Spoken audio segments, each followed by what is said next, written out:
반갑습니다. 오늘은 정초 기도를 해제하는 날입니다. 그래서 원래 이제 독경 해액에 대해서 말씀드리고 싶었는데 지난번 1일 날 원공회 때 말씀을 드려서 오늘은 다른 내용으로 말씀을 드리겠습니다. 마음 실력 키우기 이런 내용으로 준비를 했는데요. 그 전에 이제 독경 해액에 대해서 간단히 말씀을 드리면은 우리가 매년 정초가 되면 옛날 어른들은 이제 정산종사 법문에 나와 있죠.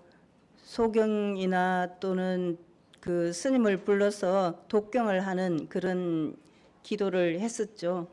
아마 저희 어머님도 보면 제가 어렸을 때 늘 그 연말에, 그러니까 그 어른들의 연말은 음력이죠. 음력 연말에 초를 켜놓고 식구 수대로 초를 다 켜놓고 저녁 내내 촛불이 꺼지지 않게 계속 갈아가면서 기도를 하셨던 기억이 납니다.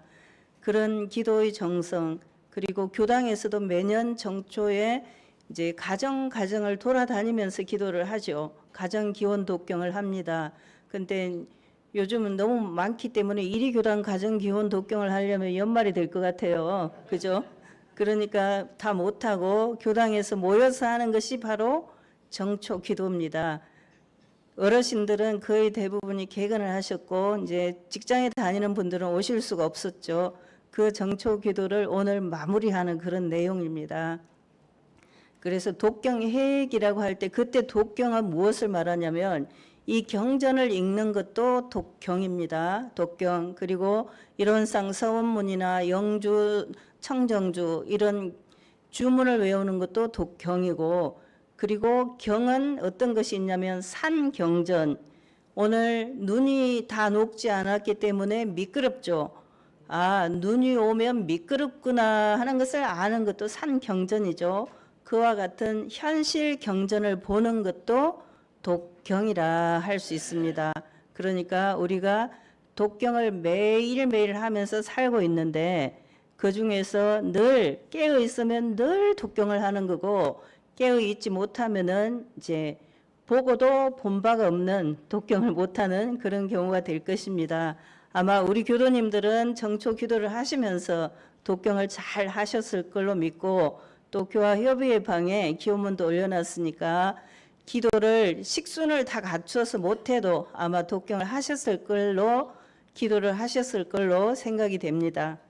오늘은 마음 실력 키우기 이런 내용으로 말씀을 드리는데요.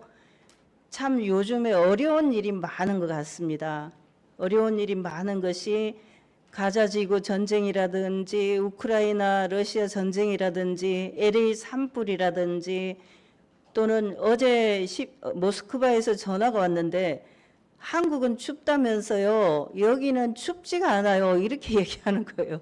그러니까 모스크바는 추워야 되는데 안 춥고, 한국은 지금쯤은 안 추워야 되는데 춥고, 이렇게 이제 지구도 약간 정신이 없어지는 것 같아요. 사람들이 조금 정신이 없어지니까 지구도 이렇게 되지 않나 싶은데, 우리가 잘해야 이 지구 환경을 지키고 살 수 있겠다 그런 생각이 듭니다. 그리고 우리나라도 12월 3일 일이라든지 또 제주항공 사고라든지 등등의 일이 참 많아요. 왜 그렇게 갈수록 큰 일이 많은지 모르겠어요. 많은 사람들이 희생되고 많은 사람들이 고통을 받는 일들이 많아졌어요. 그래서 우리 교도님들도 마음속에 마음이 좀 무거우실 것 같아요. 무거우시죠? 제가 이제 설 명절에 보니까 우리 교도님들도 굉장히 경제적으로 애쓰고 계시는구나, 힘드시구나 그 생각을 했습니다. 교도 노릇하기도 굉장히 힘들죠. 네. 교무도 만만치 않지만 교도하기도 힘들겠다 이런 생각을 합니다. 너무 애써서 교도 노릇을, 그런 노릇은 잘 하려고 애 안 쓰셔도 되고요.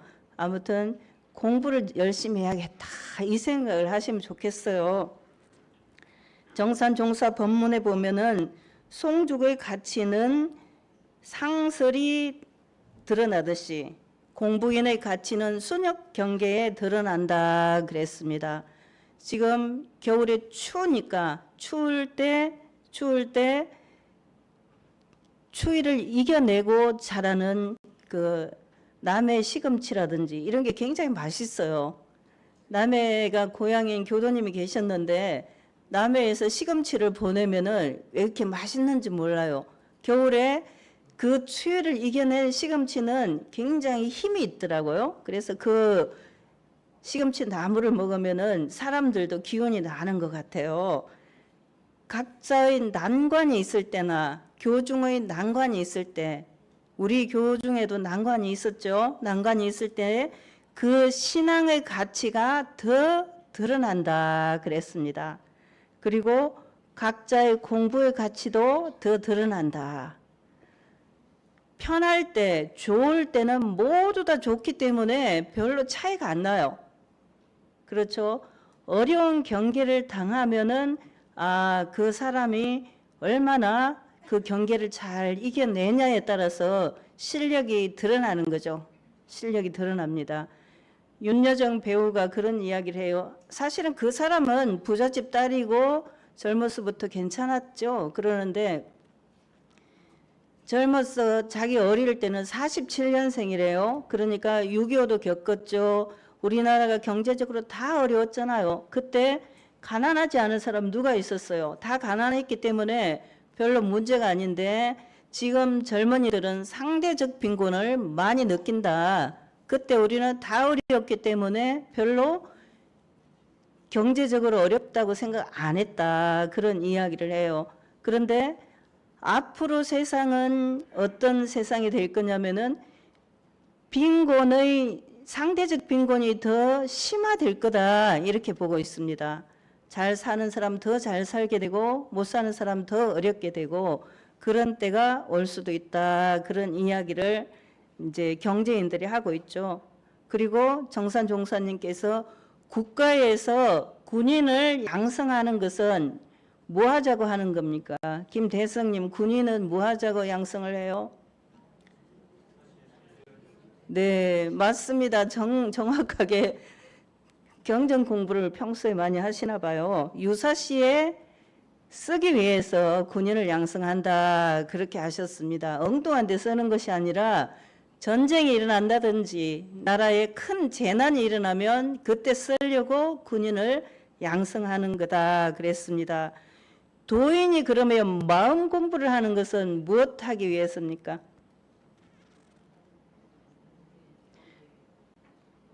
크게 답을 말씀을 하셨는데 하다가 말아서 뒤에가 안 들렸어요. 도인이 마음 공부를 하는 것은 무엇을 하기 위해서입니까?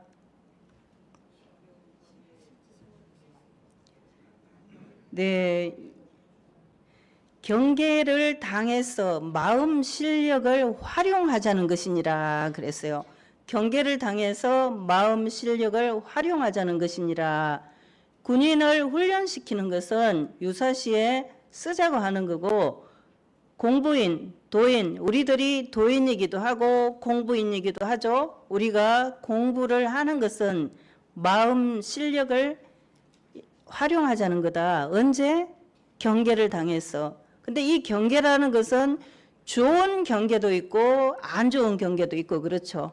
이제 정산 종사님은 옛날식 표현이기 때문에 좋은 경계, 낮은 또 안 좋은 경계를 좋은 경계, 낮은 경계 이렇게 표현하시는데 낮은 경계는 안 좋다는 거고 보통 우리가 아유 나 경계야 경계 이렇게 얘기하면 언제 어떤 경계를 말합니까?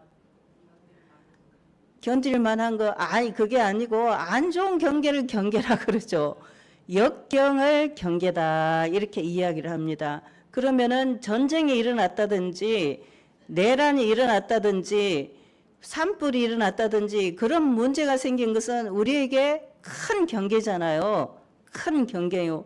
지구로 볼 때는 엄청난 큰 경계죠. 그런데 지구 속에 조그마한 그 한국 속에도 조그마한 익산시 속에서도 조그마한 우리 집 여기에 생각하면 우리 집은 경계가 안 일어나는 걸로 생각할 수도 있죠.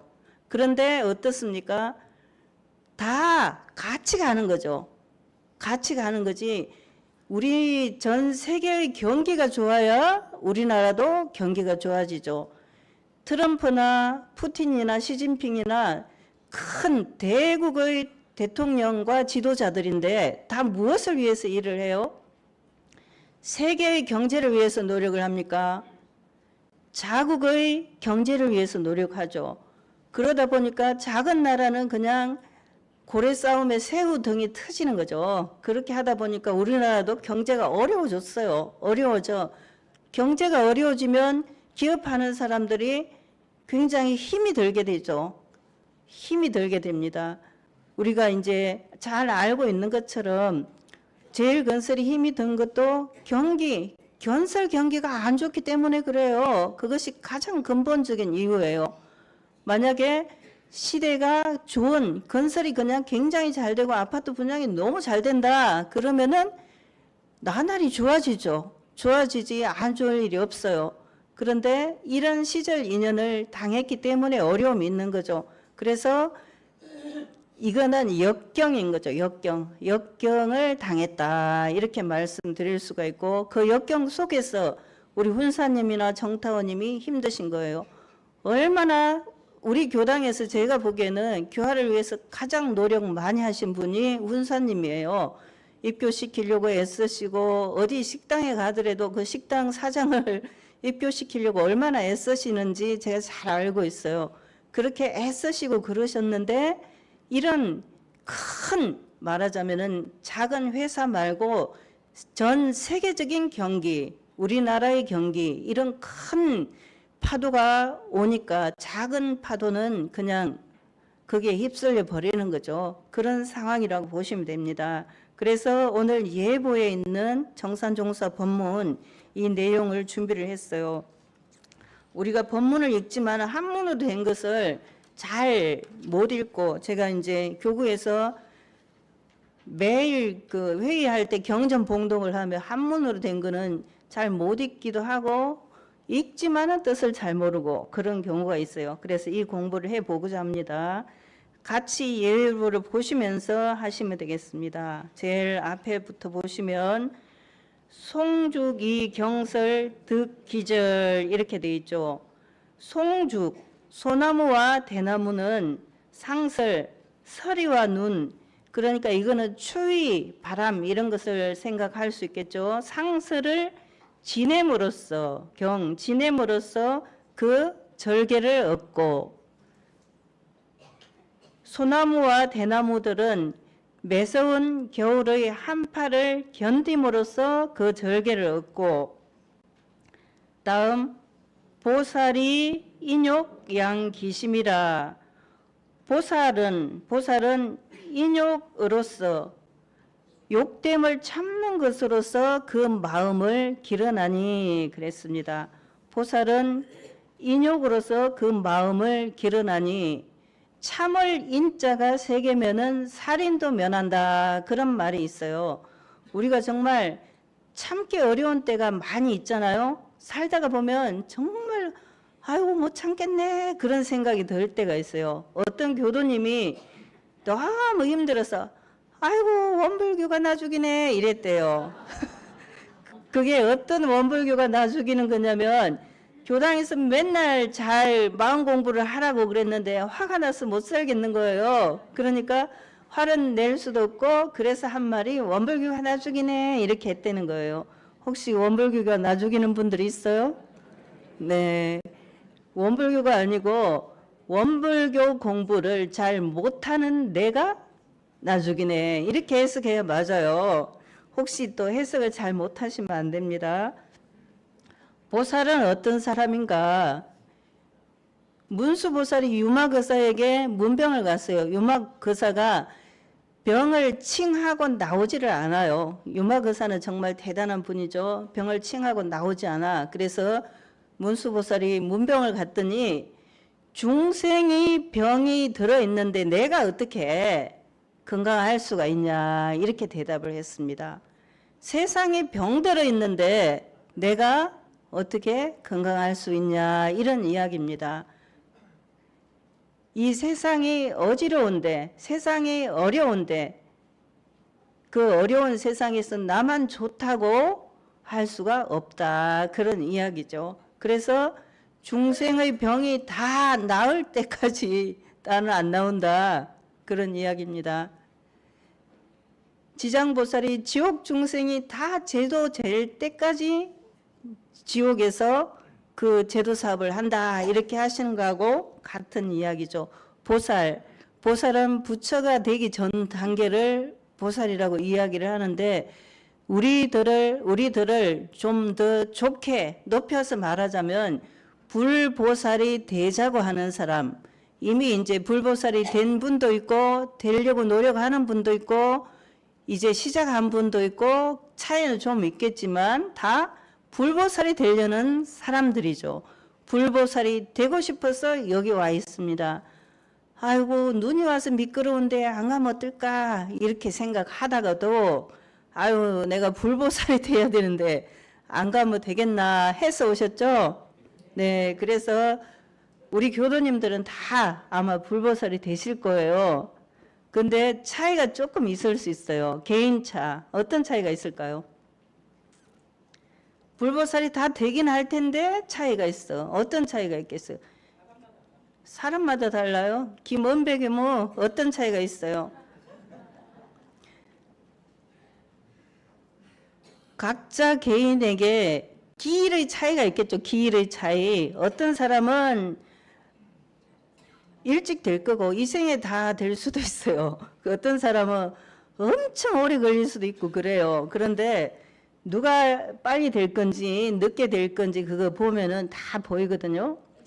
네. 선생님들이 학교에서 이제 초등학교에서 교실에서 선생님들이 교단에서 딱 보면 딱 보이잖아요. 제가 학교에서 강의를 하면 A뿔, A, B, C, F까지 다 보여요. 사람들, 학생들.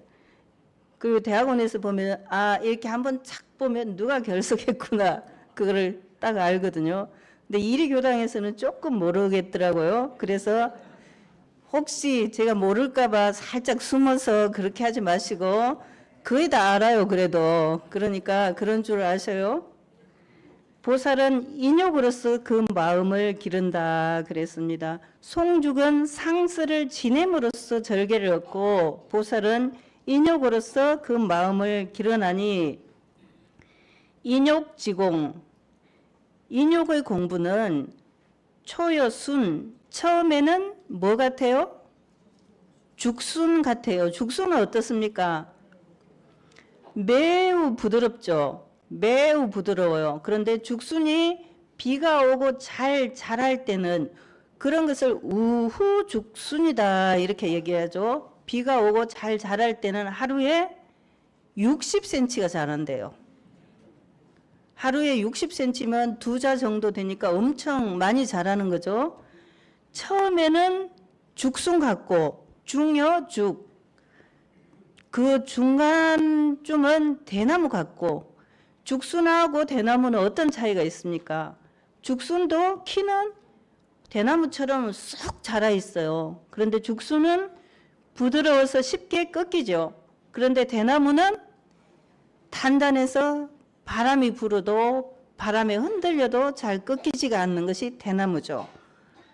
인욕의 공부는 보살은 인욕으로서 마음을 기른다고 했는데 인욕의 공부는 처음에는 죽순 같고 중간쯤에는 그 다음에는 대나무 같고 종여 태산교학 마침내는 제일 끝에는 태산교학과 같다 그랬습니다. 태산교학과 같다. 태산은 엄청 큰 산이고 교학이다 그러면은 험한 산을 말하죠.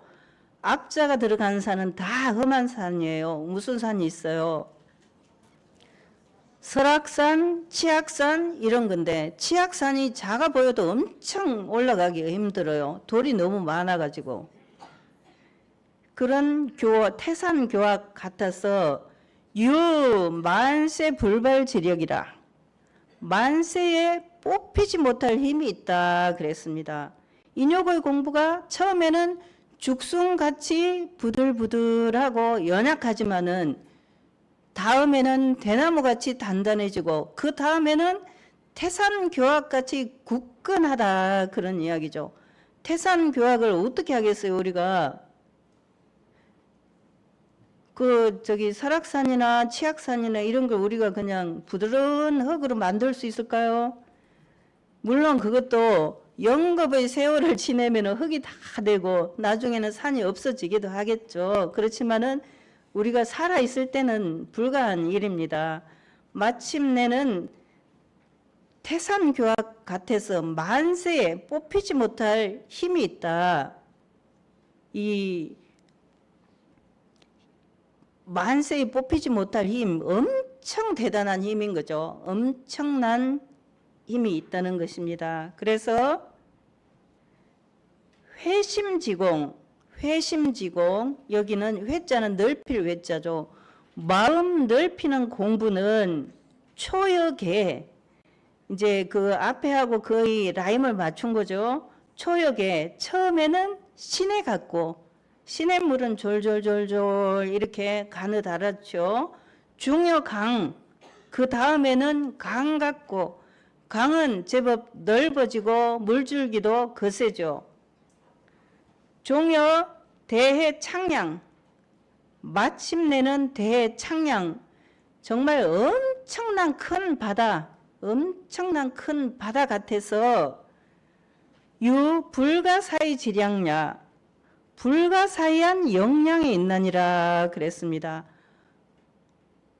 인욕 공부가 처음에는 죽순 같고 다음에는 대나무 같고 그 다음은 태상교악 같은 그런 힘이 있는 것처럼 마음 넓히는 공부, 마음 공부죠. 마음 넓히는 공부는 처음에는 시내같이 가느다라고 초입 교도가 들어왔는데 그걸 그렇게 하면 써나? 이렇게 하면 어떻게 해요? 아직 물줄기가 생기지도 않았는데 강이 되라고 하면 안 되죠. 그러니까 처음 신입 교도가 왔다 그러면 어떻게 해야 됩니까? 요거는 이렇게 해야 되네, 저렇게 해야 되네 알려주고, 이때는 저런 이렇게 하고 심고 시간에는 이렇게 하고, 입정을 할 때는 종이를 제발 흔들지 말고 종이 소리를 내지 말고 가만히 있으면 돼요. 근데 왜 그렇게 부스럭 그러는지 모르겠어. 하여간 인욕 공부를 안 하시는 거예요. 입정 시간이나 심고 시간 그럴 때는 나도 조용히 해가지고 나의 입정이나 심고 기도를 하고 다른 사람에게도 방해가 안 되게 해야 돼요. 내가 문 열고 화장실을 가야 되는데 심고 시간이다. 그러면은 잠시 참아야죠. 그때 드르륵 이렇게 문 열고 나가고 그러면 안 돼요. 무슨 말인지 다 알아들으시죠? 네.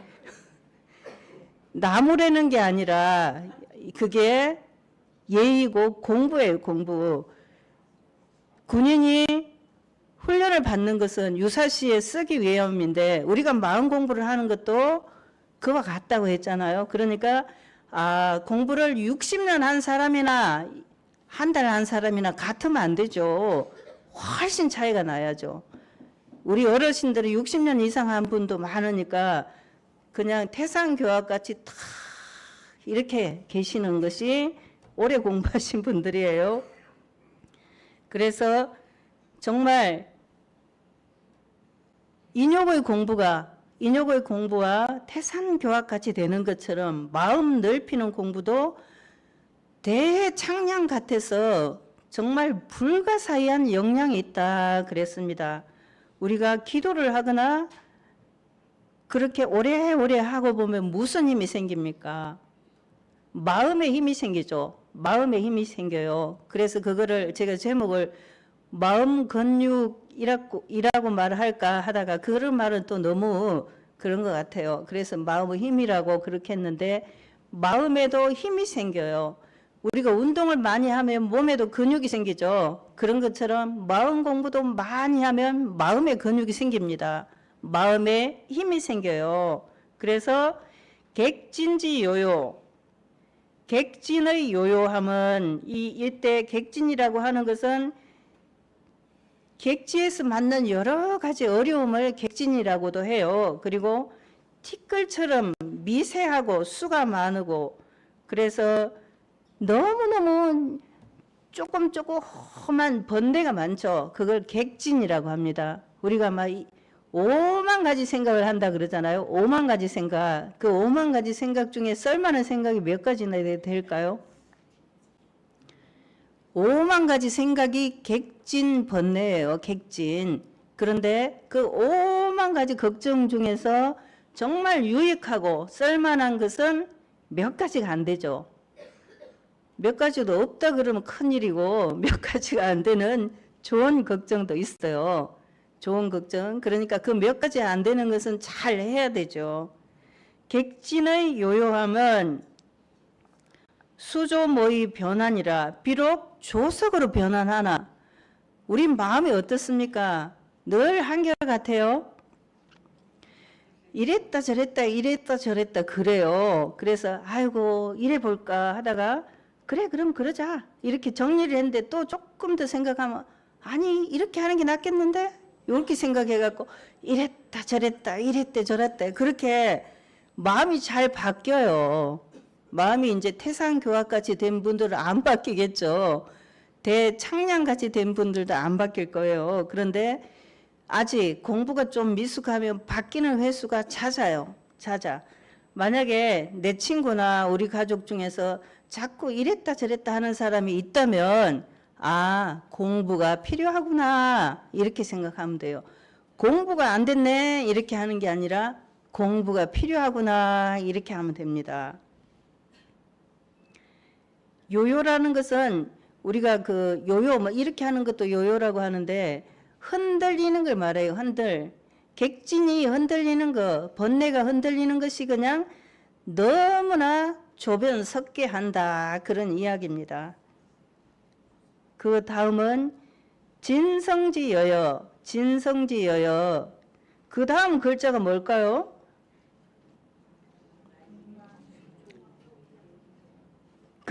만고이 장존. 제가 써놓고도 물어보네. 이 긍자는 뻗칠 긍자도 되고 베풀 선자도 되고 피위 한자도 되고 그래요. 여러 가지로 읽을 수 있는데 여기서는 뻗칠 긍으로 읽을 수 있습니다. 진성지여여 참 성품. 진성이라고 하는 것은 우리가 본래 성품 자리, 마음 자리, 심지 이런 거하고 같다고 볼 수 있겠습니다. 참 성품의 여여함은 만고의 장존. 망고에 뻗쳐서 망고를 통해서 길이 있나니 망고에 엄청 길게 있다 이런 이야기예요. 그러니까 성품의 여여함은 변하지 않죠. 불생불멸해요. 그러니까 아까 객진지 요요가 조변 섞게 하는 것 같지 않고 그거하고 대꾸되는 말이죠. 완전히 쭉 그대로 간다 그런 이야기예요. 공부를 열심히 하시는 분들은 어지간한 경계가 와도 탁 버티고 경계를 이겨낼 수 있는 힘이 있잖아요. 그와 같은 것을 이야기를 합니다. 참 성품은 여여해. 부처님의 이름 중에 한 가지가 열애죠. 그게 무슨 뜻일까요? 부처님을 열애라고 하는데 그때 열애가 무슨 뜻입니까? 열애가 무슨 뜻이죠?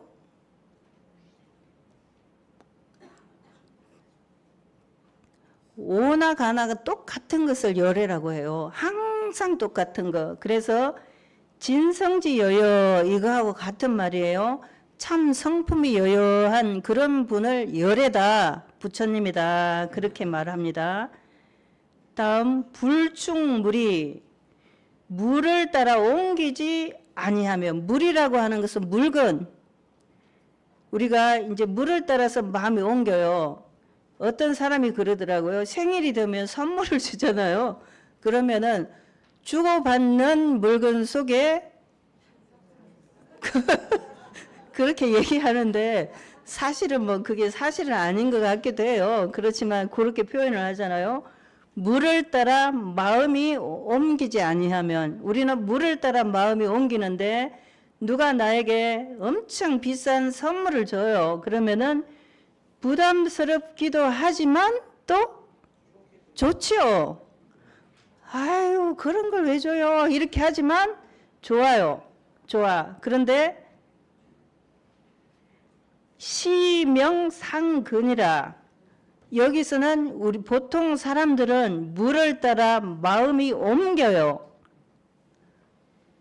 충무리죠. 충무리. 불충무리가 아니고 충무리예요. 마음을 따라서 물을 따라서 물건을 따라서 마음이 옮겨가.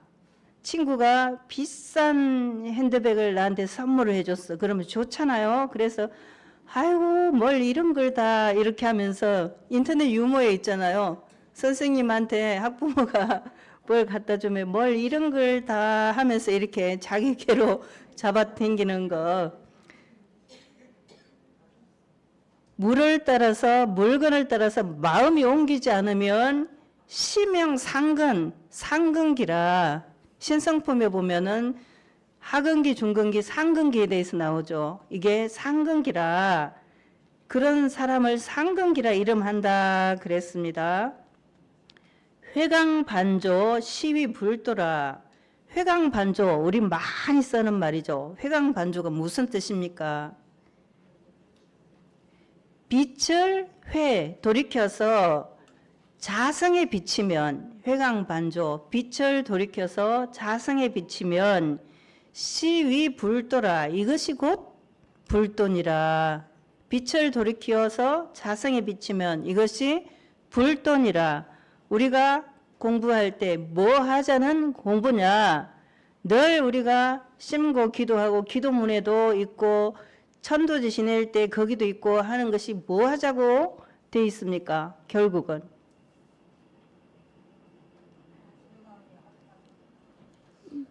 네, 합하도록 체성에 합하도록 예 그렇죠. 성불 제중하자는 것인데 성불 제중하자는 건데 여기에 빛을 돌이켜 자성에 비치면 이것이 바로 성불하자는 거죠. 이것이 시위불도라 바로 불돈이라 그랬습니다. 굉장히 좋은 문장이죠. 저는 정산종사님의 법문을 보면은 문장에 감탄을 해요. 어쩜 이렇게 훌륭한 문장가이실까. 물론 대단한 불보살 열애시지만은 열애시라고 해도 문장은 조금 서툴릴 수도 있잖아요. 그런데 우리 정산종사님은 너무 좋은 문장가세요.